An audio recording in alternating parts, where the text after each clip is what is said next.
When a team takes one of their failed head coaches and not even 5 years removed from the divorce rehires them as a coordinator, you have to imagine that that move is going to turn some heads. That is exactly what happened here in Denver. Now, Sean Payton has done his best job to avoid controversy amongst the Denver media, but there is one move that he did make that stirred up the controversy, and that is the rehiring of Vance Joseph as Broncos defensive coordinator. Now, when speaking about Vance Joseph's tenure as Broncos head coach from 2017 to 2018, I feel like multiple things can be true.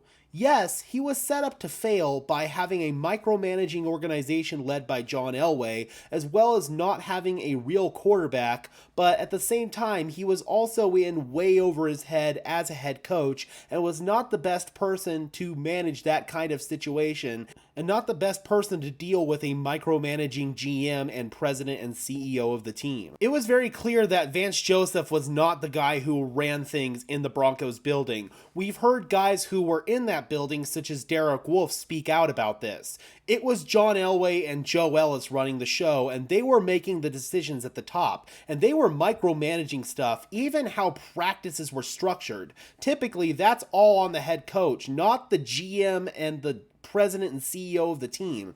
Joe Ellis, frankly, should not have had really anything to do with the football side. He should have been all the business side. And John Elway, yeah, he obviously had the say in terms of personnel decisions, but he should not have been determining how the practices were structured. That's ridiculous. And Derek Wolfe's a guy who's not going to sit up there and BS you. He's going to tell you exactly what happened, and he's going to tell the truth. So I believe Derek Wolfe when he says that.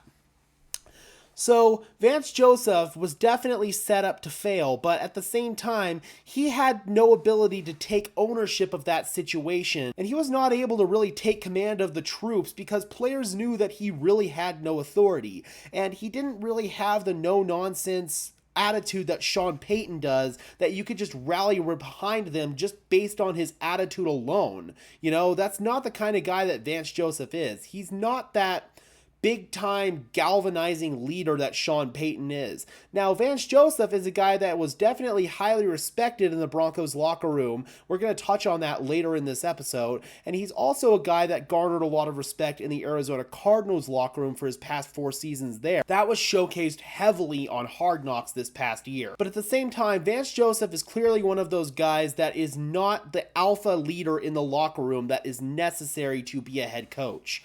Although I would like to see him maybe get another shot at it someday, not having to deal with a micromanaging organization.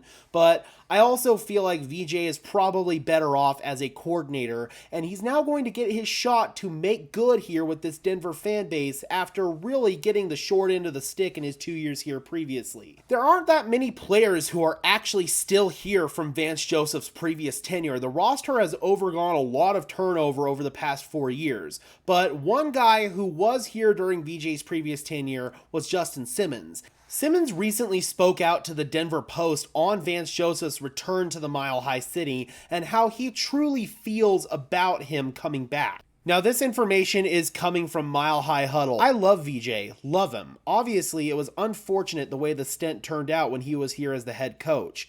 I've always loved him, especially as a person. He's player driven. He'll do anything for the guys on the team. Right now, it's cool for me seeing, I feel like, a different version of him. When you're the head coach, you've got so much more on your plate and you can't be around as much. Statistically, if you've looked at his defenses over the past few years, they've kind of underperformed in Arizona, but he did do a good job getting the most out of the defensive players here in Denver, in my opinion. The main issues were on the offensive side of the ball. So it's going to be really interesting to see how he uses the personnel that he has here in the Mile High City in his second stint here, and how he gets the most out of players such as Justin Simmons and Pat Surtain. Simmons certainly played really well in Vance Joseph's defensive scheme, but it wasn't until 2019 when Vic Fangio came in that he really blossomed into one of the best safeties in the NFL. Here's hoping that VJ will be able to at least take some of what we did well under Vic Fangio and then Ejiro Evero and implement that going forward and blending that in with what he does well on defense with his scheming and whatnot. So I'm curious, Broncos country, what is your confidence level on a scale of 1 to 10 in Vance Joseph as Broncos defensive coordinator?